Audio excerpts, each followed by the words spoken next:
It is my great pleasure to invite Faith McDonald, who is the Director of International Religious Liberty Program and the Church Alliance for the New Sudan from the Institute on Religion and Democracy, to speak about the harm that has been done over the years by Squire Patton Boggs' representation of Sudan. Though they did just recently drop them as a client, they have a history of serving them. Thanks very much, Dee Dee and Frank Gaffney, and thank you to my friend Congressman Frank Wolf, who is my great hero. Thanks all for being here. Yes, so I'm going to talk about a country who Squire Patton Boggs has retired from, but there's plenty to say, and as much as I would like to believe that they actually stopped representing them for conscience reasons, out of the goodness of their heart, I tend to think that it wasn't that. I tend to think that it was because, well, they got some things accomplished that they wanted to. And secondly, Sudan's been a little hard on money lately, so maybe they weren't getting the $40,000 a month or whatever it was that they had been getting for the last 14 months, or is it 16 months? They started representing Sudan in June of 2017, and they finished in October of 2018. So you can work out the math yourself. I thought I figured it out on my fingers, but I may have gotten it wrong. That again, we've got another horrific country like China, like Saudi Arabia, like Qatar. And when you talk about Saudi Arabia and Qatar, with some things in common with those countries. So I want to address two things. I want to address the human rights violations and religious persecution that Sudan has been responsible for, that Squire Patton Boggs had to be fully aware of while they were representing them. And then secondly, another ramification, Sudan's connection to global jihad, to terrorism around the world, and how that is something that Squire Patton Boggs was enabling if they were lobbying for this government, the National Islamic Front regime. I'm, as well as being part of Save the Persecuted Christians and directing the Religious Liberty Program at the Institute on Religion and Democracy, I'm part of a coalition called Act for Sudan.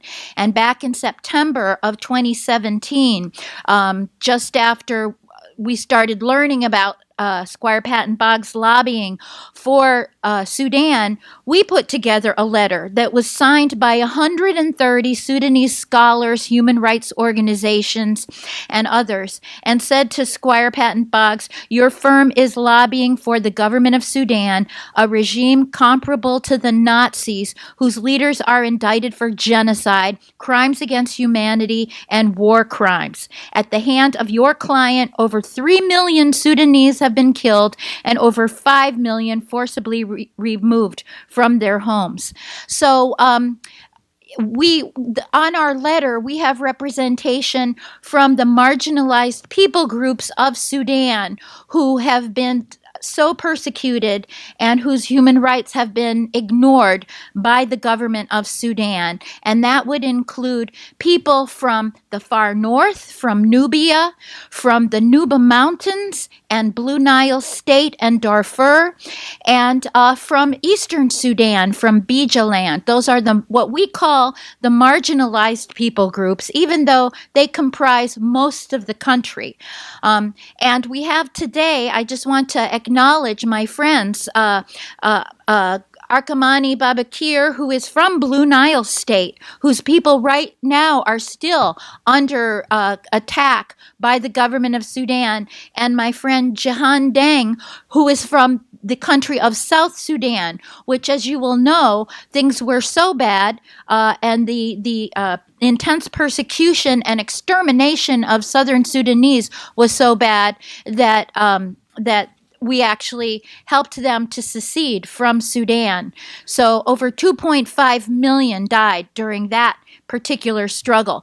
Squire Patton Boggs, you know about this. You knew this was happening, and that as the late Dr. John Garang said, the leopard doesn't change its spots. This was a government that was too deformed to reform. So when Squire Patton Boggs, in its explanation, talks about helping this government to reform and helping them to do things, they could not help this particular government to reform. Now, I just also want to mention another reason why it's not a good idea for Squire Patton Boggs to have represented the government of Sudan at the very time that they started representing them. June of 2017, there was a meeting of the top echelon of the government of Sudan that was, the minutes were leaked to me, so here's the cover page from that particular document. And the people who were in that meeting included President Bashir, who has recently been overthrown, but also many of the people who are still in power as part of the military council, who are no different from President Bashir. I would hope that, seeing that this is the case, that this is the result of your lobbying, Squire Patton Boggs, that you would not come back and ever lobby for them again, because nothing has improved at this point, except that the people are determined that they will have freedom. But just to tell you a few things about what they said at that meeting.